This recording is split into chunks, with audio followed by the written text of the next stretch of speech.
अस्सलाम वालेकुम। शुरू रब ताला के बबरकत नाम से। हजूर अकरम सल्लल्लाहु अलैहि वसल्लम ने फरमाया कि जब लोग जन्नत में जा रहे हों तो अवैस किरनी को जन्नत के दरवाजे पर रोक लिया जाएगा। हज़रत अवैस किरनी कौन है? अवैस नाम है, आमिर के बेटे हैं, मुराद कबीला है, करन इनकी शाख है और यमन इनकी रिहाइशगाह थी। आपने माँ की हद दर्जा खिदमत की, वो आसमानों तक पहुँची। अवैस करनी हजूर की खिदमत में हाजिर नहीं हो सके। जिब्राइल आसमान से पहुँचे और इनकी बात को हजूर ने बयान किया। चूँकि हजूर देख रहे थे कि आइंदा आने वाली नस्लें अपनी माओं के साथ कैसा सलूक करेंगी। एक साइल ने सवाल किया, या रसूल अल्लाह सल्लल्लाहु अलैहि वसल्लम, क़यामत कब आएगी? तो आपने इरशाद फरमाया, मुझे नहीं मालूम कब आएगी। तो साइल ने कहा कि कोई निशानी तो बता दें।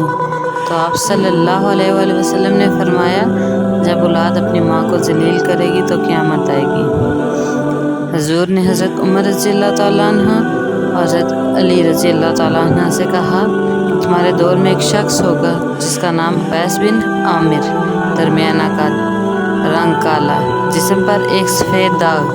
हजूर सल्लल्लाहु अलैहि वसल्लम ने इनका हुलिया ऐसे बयान किया जैसे सामने देख रहे हों। वो आएगा, जब वो आए तो तुम दोनों ने इससे दुआ करानी है। हज़रत उमर रज़ियल्लाहु तआला अन्हु और हज़रत अली रज़ियल्लाहु तआला अन्हु को अवैस करने की दुआ की ज़रूरत नहीं थी। ये उम्मत को पैगाम पहुंचाने के लिए है कि माँ का क्या मुकाम है।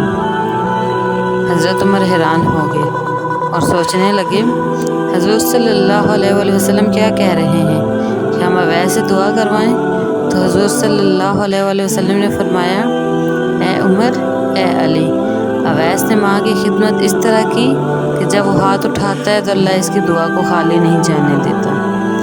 हज़रत उमर 10 साल खलीफा रहे, 10 साल हज किया, लेकिन इन्हें अवैस न मिले। सारे हाजियों को इकट्ठा कर लिया और कहा कि तमाम हाजी खड़े हो जाओ।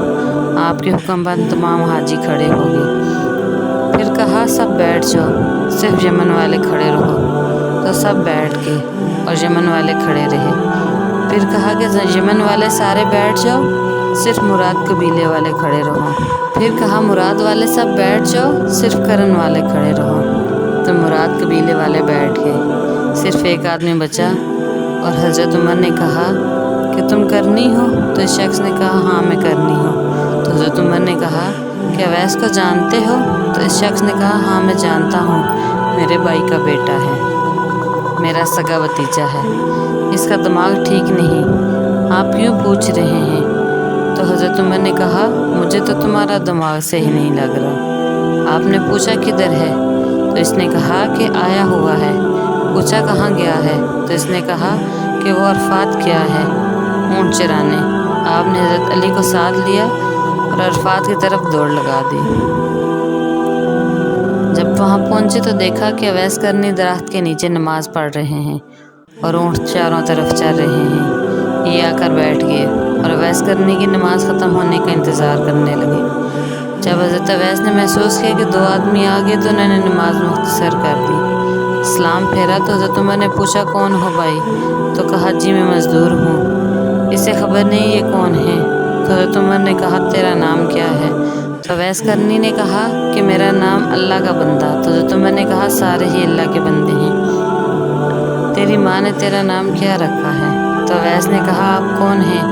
मेरी पूछताछ करने वाले।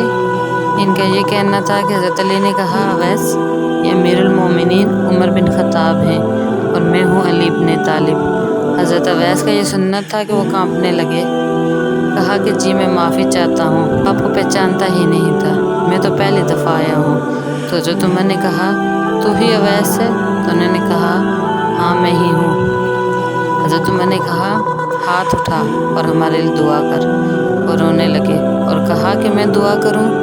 आप लोग सरदार और मैं नौकर, आप लोगों के लिए दुआ करूँ? तो हज़रत उमर ने कहा, हाँ, अल्लाह के नबी ने फरमाया था, उमर और अली के लिए हज़रत अवैस के हाथ उठाए गए। किस लिए? इसके पीछे जिहाद नहीं, तबलीग नहीं, तसूफ़ नहीं, इसके पीछे माँ की खिदमत है। जब लोग जन्नत में जा रहे होंगे तो हज़रत अवैस करनी भी चलेंगे। इस वक्त अल्लाह ताला फरमाएंगे, बाकियों को जाने दो और अवैस को रोक लो।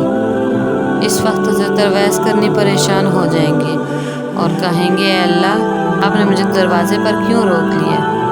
تو مجھ سے اس وقت اللہ تعالیٰ فرمائیں گے کہ پیچھے دیکھو۔ جب پیچھے دیکھیں گے تو پیچھے کروڑوں اربوں کی تعداد میں جہنمی کھڑے ہوں گے۔ تو اس وقت اللہ فرمائیں گے کہ اویس تیری ایک نیکی نے مجھے بہت خوش کیا ہے، ماں کی خدمت۔ تو انگلی کا اشارہ جدھر کرے گا، جدھر جدھر تیری انگلی پھرتی جائے گی میں تیرے طفیل ان کو جنت میں داخل کر دوں گا۔ سبحان اللہ۔ اگر آپ کو یہ ہماری کہانی اچھی لگے تو پلیز ہمارے چینل کو سبسکرائب کر دیں۔